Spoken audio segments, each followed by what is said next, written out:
देखो आज की क्लास में तुम्हें इम्पोर्टेंट क्वेश्चन यानी कि पूरी जितने भी आज पढ़ जाए फिर आगे कंटिन्यू इस तरीके से समझ गए। और ये जो क्वेश्चन लिखे हैं ये ऑब्जेक्टिव है, समझ गए। विकल्प वाले क्वेश्चन हैं, विकल्प नहीं लिख रहे हैं, क्वेश्चन को लगवा रहे हैं, इसका सही आंसर तुम्हें जो है देख लगाना है। इस तरह से क्वेश्चन पूछा जाएगा और जो इसका सही हो, ये क्वेश्चन है, ये हो गया, ट्रिग्नोमेट्री से ले लिया। एक क्वेश्चन इसका और है, वो भी आता है, साथ बैठ होता है। तो ये कैसे रखते हैं ये तुमको पता है, ठीक है। रिवीजन देख लो। बढ़िया क्वेश्चन है, इसकी जगह पर जरूरी नहीं है 156 लिखे मिले, किताब से तुम्हारे जो है 140 भी मिल सकते हैं, किताब में 3825 भी हैं, 5005 भी हैं। इस तरह से क्वेश्चन मतलब लगेगा ऐसे ही जैसे ये लगाएंगे, समझ गए। तरीका वही रहेगा, अंक कोई भी हो। 156 के हमारे गुणन करने हैं तो 156 ऐसे लिख लिए, 70 जोड़ा 2 38 16 तो 6 दुनिया में 18 3 एकम 3 3 9 13 एकम 13। तो इसके बाद गुणनखंड क्या हो जाएंगे, 2 गुणे 2 गुणे 3 गुणे 13। और इसको तुम्हें करना क्या है, इकट्ठा कर देना है। 2 2 बार है, 2 का स्क्वायर 13 गुणे 3 गुणे 13, यही आंसर इसका होगा। परीक्षा में इस रूप में भी मिल सकता है और इस रूप में भी मिल सकता है, बात समझे। कंफ्यूजन नहीं होना है कि ये और ये अलग है, दोनों सेम है, ठीक। ये क्वेश्चन है ऑप्शन में 2 की घात 3 भी दिया होगा, गुणे 3 भी दिया होगा, 13 इधर दिया होगा, 3 इधर दिया होगा। ये निकलना है कि ये गणना कर दो कि गुणा करके देख लो, इनका गुणा कर देना 156 आ जाए, वही सही है, समझे। ऑप्शन में अगर गुणा करके देख लो कि जो हमारा दिया है वही सही है। और एक बात याद रखो कि ऐसा नहीं है कि जो है घात में दिया है, अब घात वाला घबरा जाओ कि घात वाला कैसा हो जाए, समझ का बात। ये इसका दूसरा क्वेश्चन है, इस तरह से भी पूछा जाता है। 402 और 335 का एचसीएफ, 402 तो पहले फैक्टर कर लो, 335 के फैक्टर कर लो, जो कॉमन फैक्टर हो वो ये क्या होता है, एचसीएफ होता है। तो ये काट दो, किससे फिर जाएगा, 2 दूनी 4 0 2 एकम 2। अब किससे काटें, 3 से काट दें, 6 के 18 3 7 21। अब ये भाज्य क्या हो गई, तो 67 से ही कटेगी, 67 एकम 67 हो गया। इधर किससे काटें, 5 से काट 5 से काट, जिससे काटे उससे काट दो। 5 से 30 और 5 से 35, 67 एकम 67। अब आज जो क्या आए हैं, इधर 67 है, इधर भी 67 है, तो एचसीएफ बराबर क्या हो जाएगा, 67, समझ गए। ये इसका आंसर हो जाएगा। याद रखो अंक कोई भी हो, तरीका यही है, बात समझ गए। विकल्प वाला क्वेश्चन है, ऑब्जेक्टिव है, जिसमें 67 दिया हो वही उसका ओएमआर में गोला इस तरीके दिया होगा, काला करना है इस तरीके से, ठीक है। गोलाकार नहीं जाना चाहिए, ऐसे गोल गोल बिल्कुल जो है कतई काला हो जाए, वाइट वाइट दिख रहा है ये भी नहीं दिखना चाहिए।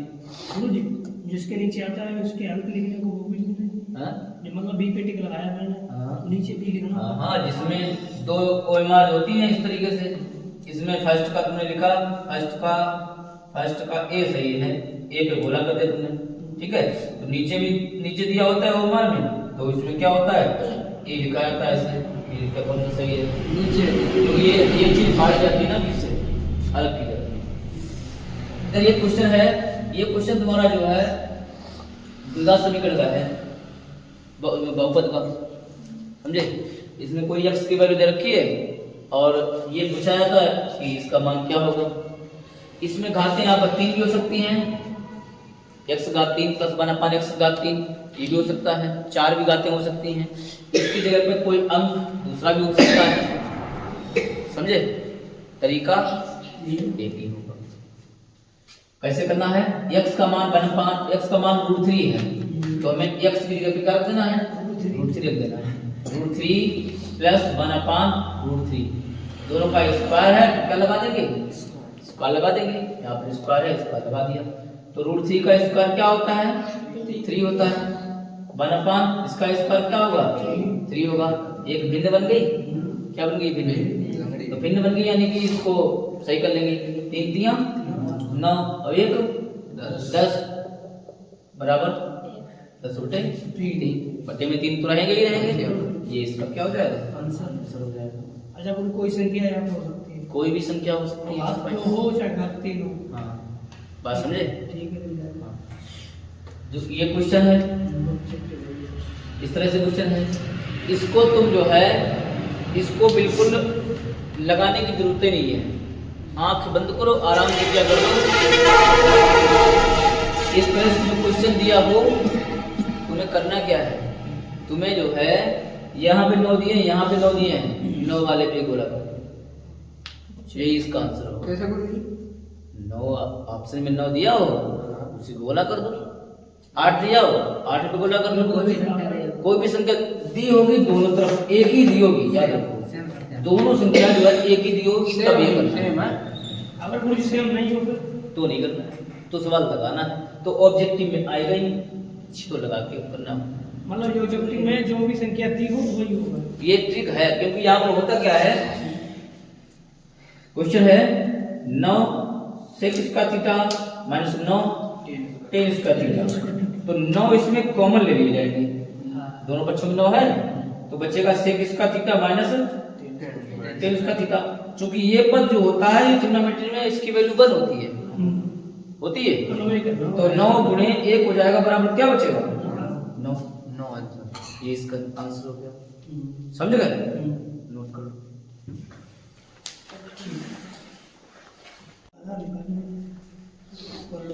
इसके बाद देखो इन क्वेश्चनों में देखो क्या लिखे हुए हैं। ये ऑब्जेक्टिव क्वेश्चन है।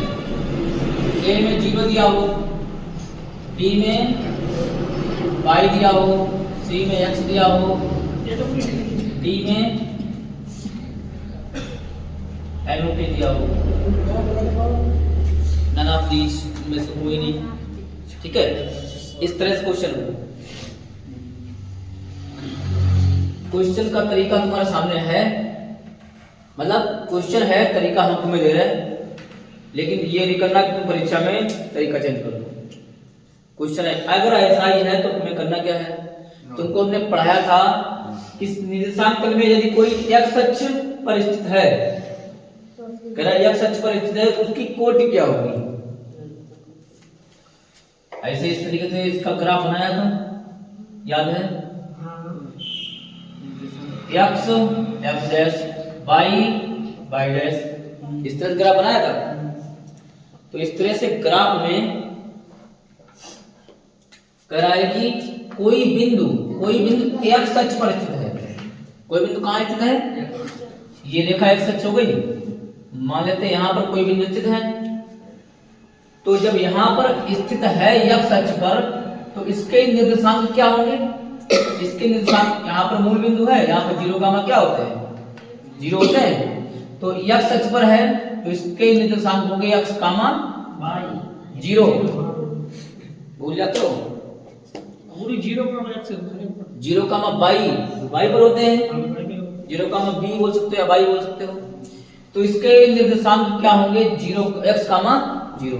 तो इसकी पूछी क्या गई है? कोटि। क्या पूछी गई है? कोटि। तो पहले वाला जो पद होता है उसको कहते हैं भुज, और इसको कहते हैं कोटि। समझ गए?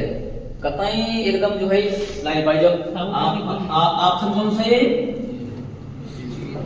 0 वाला, ठीक है, लगाने की कोई जरूरत नहीं। ठीक है, तो इसको कहते हैं भुज, इसको कहते हैं कोटि। लग गया? इधर आ जाओ। नहीं, तो अलग होगा। तो इसमें अगर पूछा जाता है तो इसका होता है 0, y,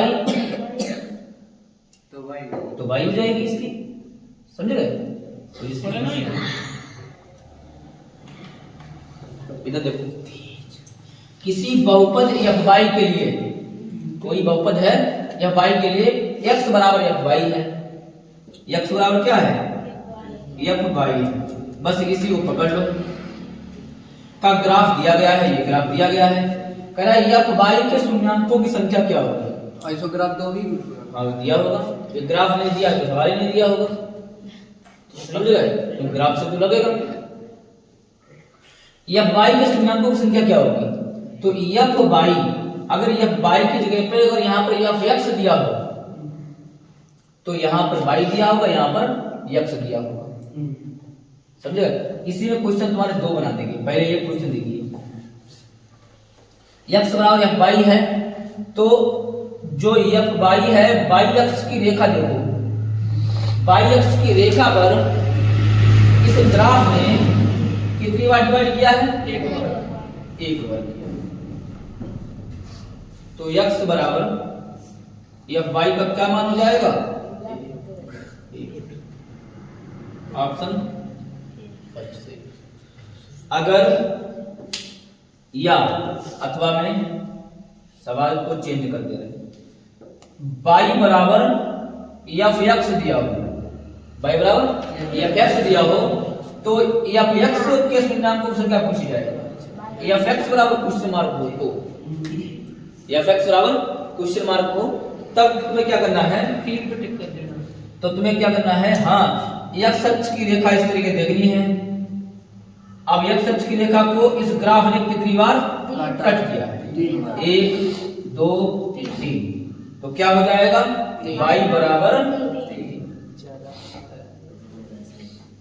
समझ गए।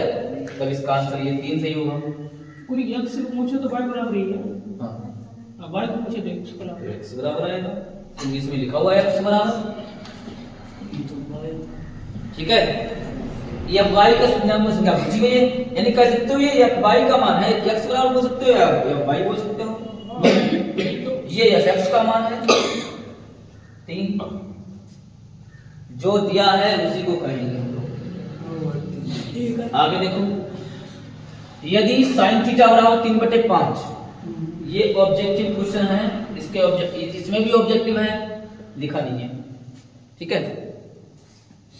sin थीटा बराबर 3/5 है, दिया क्या है, sin थीटा बराबर 3/5, पूछ रहा है कोसिक स्क्वायर थीटा का मान ज्ञात कीजिए।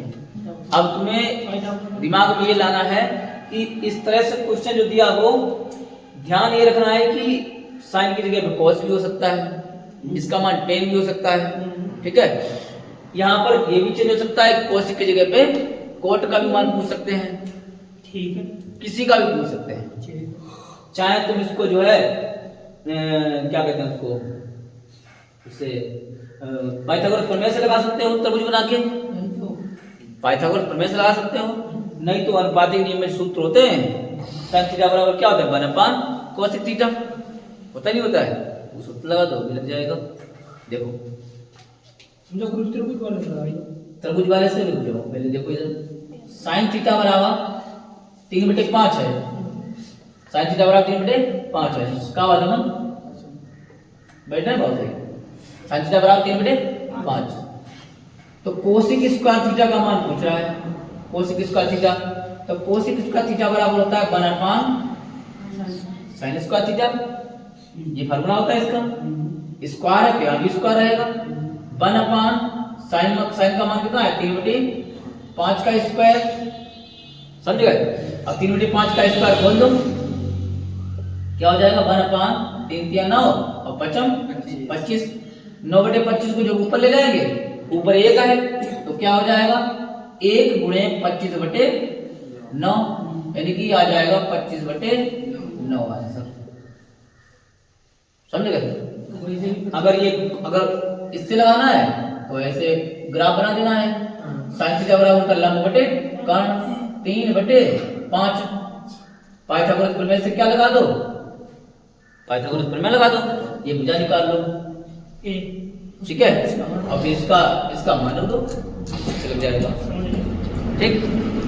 इधर क्या है, 15 सेंटीमीटर के त्रिज्या के एक वृत्त में, ये क्वेश्चन है, बढ़िया क्वेश्चन है, ये सभी तुम्हारे इंपॉर्टेंट है। 15 सेंटीमीटर त्रिज्या के एक वृत्त में 24 सेंटीमीटर लंबी एक जीवा है।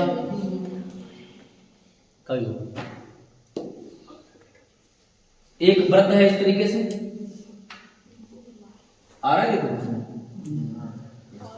एक वृत्त है जिसकी त्रिज्या यहां पर कितनी रखी है,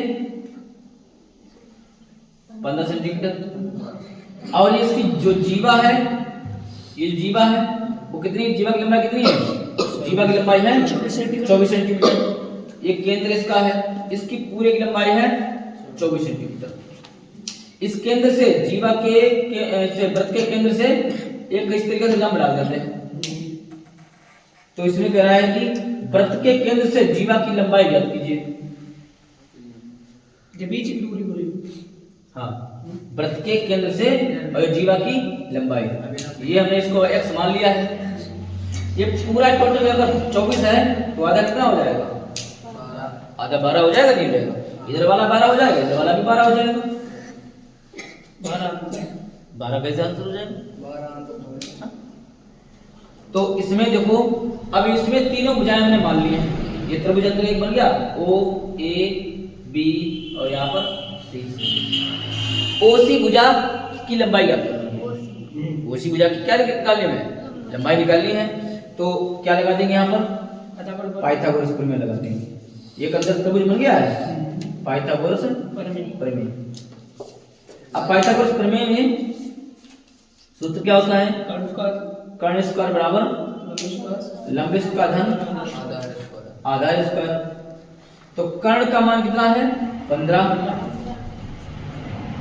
लंब का मान कितना है और आधार का मान कितना है 12 का स्क्वायर। 15 15 225 होते हैं, एक्स स्क्वायर 12 12 कितना होते हैं 44 होते हैं।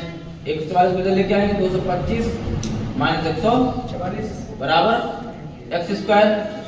एक्स स्क्वायर बराबर आ जाएगा, घटा के कितने आएंगे इसमें बोलो, 15 में से 4 अगर कितने बचे, 25 बोलिए 81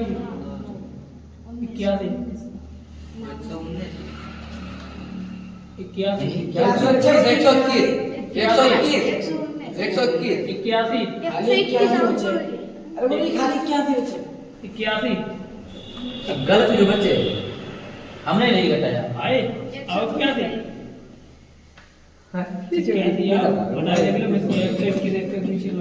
देखो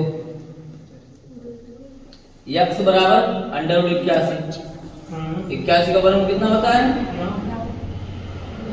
तो इस भुजा की लंबाई कितनी आ जाएगी, ये इसका क्या होगा तो गुरु जी, हाँ 1 मिनट में क्वेश्चन कैसे लग जाए थे वहां, तो 1 मिनट तुम्हें वहां पर दे भी कौन रहा है, 3.5 घंटे होते हैं, करोगे क्या वहां पर बताओ। गुरु जी अगर ऐसे लगे, ऐसे अगर सवाल लगे तो आगे देखो, इसमें देखो इसमें बल्ली बता हैं, बल्ली करता था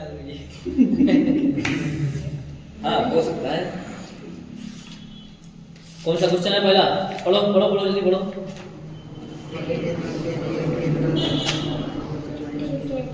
के किस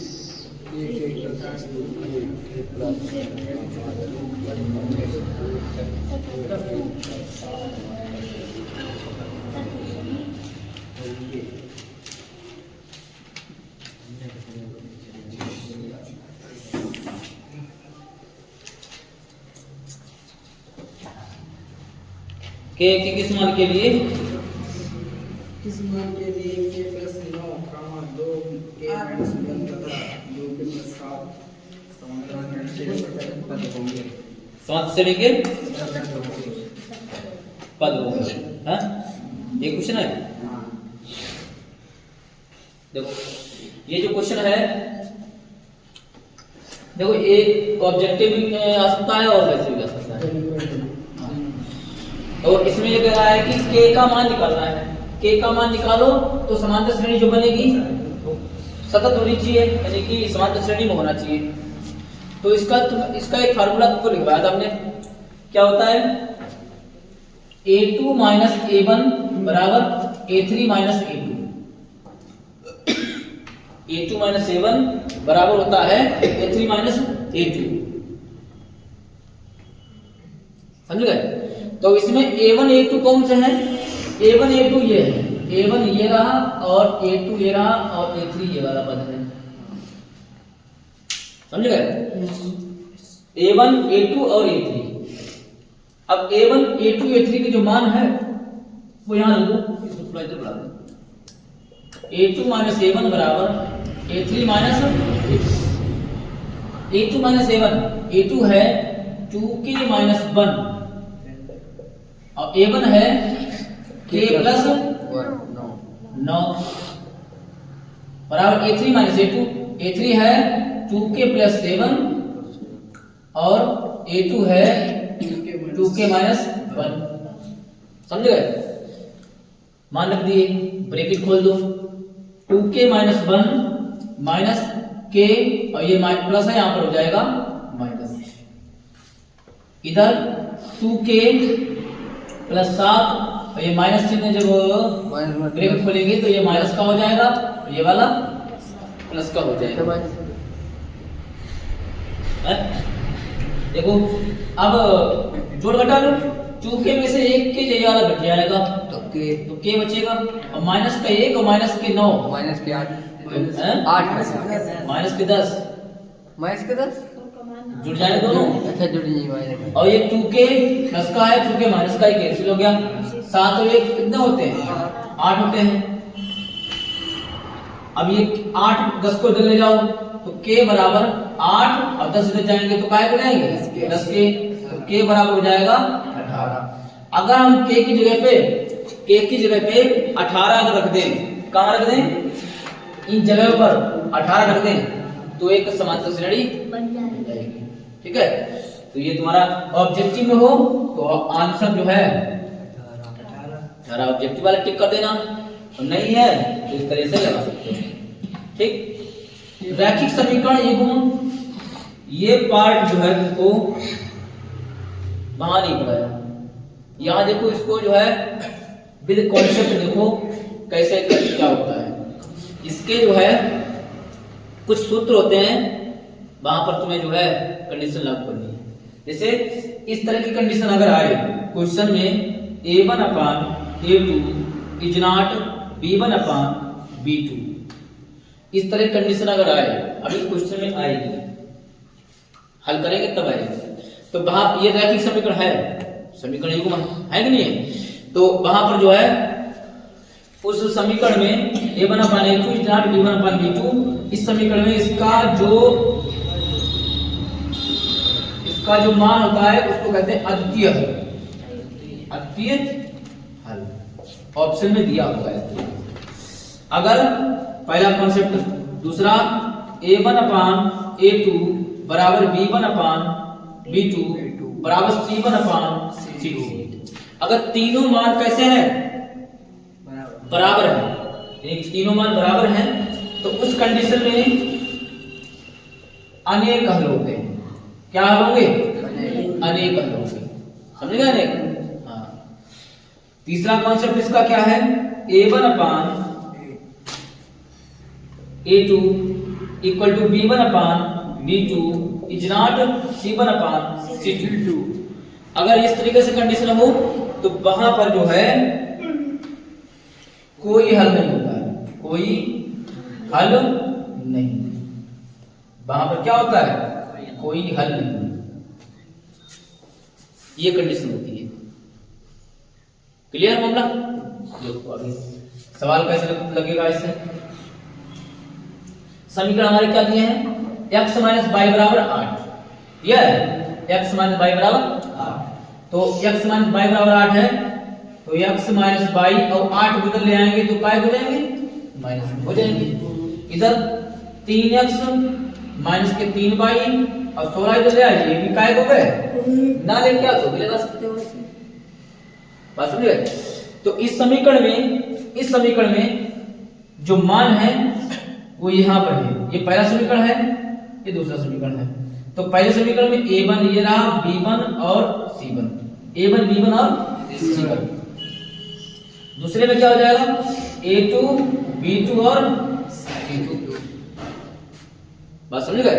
ये मान जो है यहाँ पर लागू हो गए। तो क्वेश्चन कैसे करेंगे, a1/a2 equal to b1/b2 equal to c1/c2। मान तीनों रखेंगे, हल करने के बाद क्या आता है वो बाद में देखेंगे, इस रूप में देख लेंगे। तो a1/a2 यहाँ पर कोई नहीं तो क्या होता है, 1 होता ना। तो कंडीशन क्या होती है, a1/a2 equal to b1/b2 equal to c1/c2। तो क्या होगा, a1/a2 1/3, 3 है ऊपर बराबर माइनस का 1/3 बराबर 8/- माइनस के 8/- माइनस के 16। तो ये तो 1/3 रहेगा, ये कैंसिल हो जाएगा, माइनस माइनस ये भी 1/3 रहेगा, ये कैंसिल हो जाएगा।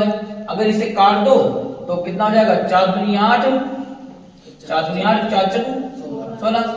इसे 4 दूनी 8 4 16 काट दोगे, हाँ तो 1 कम 2 दूनी 4, यानी कि 1/2 आएगा, ये लास्ट में कट के आएगा। यानी कहने का मतलब ये हो जाएगा, ये दोनों तो बराबर हैं, ये बराबर नहीं है। देखो इसमें कौन सा वाला लगेगा, सी वाला। हाँ सी वाला लगेगा। क्या है, ये दोनों तो बराबर हैं, ये बराबर नहीं है।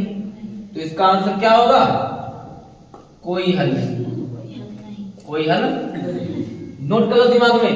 यही ऑब्जेक्टिव क्वेश्चन है, विकल्प में दिया होगा, लगाओगे तो किसी में जो है कोई हल नहीं दिया होगा, किसी में अद्वितीय हल दिया होगा, किसी में अनेक हल दिया होगा, इनमें से कोई नहीं। समझ गए? तो ये तुम्हारा कौन सा ऑप्शन सही होगा, कोई हल नहीं। इस तरह से इसको लगाओगे तब पता चलेगा। ये इसकी थ्योरी है लगाने की, ये इसके सूत्र हैं। समझ गए? इधर आओ क्वेश्चन नंबर 11 पे। क्वेश्चन नंबर 11 पे देखो, 11 में क्या बोल रहा है कि दिए गए चित्र में यदि DE समांतर BC हो, अगर ये DE और समांतर किसके है, ये चिन्ह किसका है, समांतर का है। हेलो मूर्ख, अब नहीं देख रहे, DE किसका है, समांतर। DE भुजा ये वाली और BC भुजा ये वाली, तो इसके किसके है, समांतर है। समांतर का मतलब ये दोनों के आपस में समांतर है। तो AB का मान पूछ रहा है। एक प्रमेय होती है, इसका नाम होता है थेल्स प्रमेय। थेल्स प्रमेय से, ठीक है। ये त्रिभुज का है क्वेश्चन, तुम लोग त्रिभुज चिल्लाते हो ना, त्रिभुज देखो एक क्वेश्चन मिलेगा बढ़िया सा एक, देखो। तो थेल्स प्रमेय में क्या होता है, थेल्स प्रमेय में होता है कि जब ये दोनों समांतर भुजाएं हैं तो ये बराबर भुजाएं इनके जो है क्या होंगे, बटे होंगी। यानी AD/DB बराबर AE बटे क्या हो जाएगा, EC। क्या लिखेंगे यहाँ पर, AD/DB या BD जो भी लिख दो, ठीक है, DB कर दो यहाँ पर, बराबर क्या हो जाएगा, AE/EC। अब इसमें क्या है, AD/DB, AD का तो मान ही नहीं पता है, ये जो भुजा है इसका मान कहाँ पता है, इसका मान नहीं पता है। तो AD का मान, AD का तो रखेंगे रखे, तो AD/DB का मान कितना है, 4, AE का मान है 1 और EC का मान है 2, है कि नहीं। अगर इसकी त्रिया गुणा की जाए तो इसकी गुणा यहाँ होगी, 2 गुणे AD हो जाएगा और 4 एकम 4 हो जाएगा। ये 2 इधर लेके जाएंगे तो AD बराबर हो जाएगा 4/2। 2 से 4 काटे कितने आए, 2। AD बराबर कितना आया, 2। यानी कि ये भुजा जब आई गई है कितनी, 2 आई गई है। ये ऑब्जेक्टिव क्वेश्चन है, विकल्प दिया होगा इसमें। तो AD बराबर कितना हो गया है, 2 हो गया है। पूछ किस कौन से रहा है, पूरी AB भुजा पूछ रहा है, AB तो पूछ रहा है। तो AB कैसे निकालेंगे, AB बराबर AD प्लस DB, ये दोनों आपस में क्या हो जाएंगे, जुड़ जाएंगे, आपस में इनको जोड़ सकते हो। देखो तो AD जब पूछी जाएगी तो क्या हो जाएगा AD प्लस DB या BD, तो AB बराबर हो जाएगा 2 प्लस 4 बराबर कितना आ जाएगा 6 आंसर। ये मत कर देना कि तुमने यहाँ पर निकाल दिया AD बराबर 2 आ गया, 2 ऑप्शन में दिया होगा लगा दो टिक, गलत हो जाएगा, समझ गए। क्योंकि देखो AB भुजा पूरी पूछ रहा है, आधे तो पूछ नहीं रहा है, पूरी पूछ रहा है तो पूरी का पूरा काम करो। एक समकोण त्रिभुज है जिसमें कोण C 90 अंश है, एक समकोण त्रिभुज है उसमें कोण C कितना है 90 अंश है, तो tan A प्लस B का मान ज्ञात कीजिए। ये भी ऑब्जेक्टिव क्वेश्चन है, विकल्प में क्या होगा। एक समकोण त्रिभुज है, मेरा समकोण त्रिभुज ऐसे ही होगा, कह रहा है C कोण समकोण है, C कोण समकोण पर रख दिया और A यहां रख दिया और B यहां रख दिया। अब पूछ कर रहा है समकोण त्रिभुज बनता कैसे है, जब इन दोनों कोणों के योग जो है कितने होते हैं, जोड़ के 90 अंश होते हैं, तभी समकोण बनता है। यानी कि कह सकते हो कोण A प्लस कोण B बराबर कोण C, कोण A प्लस कोण B बराबर कोण C यानी कि 90 अंश। कितना हो जाएगा, या लिख सकते हो A प्लस B बराबर 90 अंश, A प्लस B बराबर कितना हो जाएगा। अब पूछ किसका रहा है tan A प्लस B का, तो tan A प्लस B को मान कितना आओ 90 अंश आओ, तो tan 90 अंश का मान कितना होगा, tan 90 अंश का मान कितना होता है लो, tan 90 अंश का मान ही नहीं आता, तुमने सब खोई देखा नहीं ये उनका बताओ tan 90 अंश का मान कितना होता है इन्फिनिटी। अरे इसको निकाल सकते हो tan 90 का मान sin 90 बटे cos 90, sin 90 का मान कितना होता है 1 और cos 90 का मान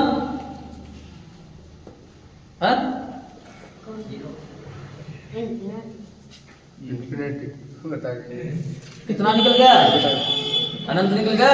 1/0 का मतलब क्या होता है अनंत, ऐसे बता दिया कि तुम कहानी नहीं कोई अनंत होता नहीं है। हाँ तो अनंत लिखा तो है, देखो समझेगा। इसका आंसर क्या होगा उसमें देख लेना क्या दिया होगा ऑप्शन में, अनंत दिया होगा।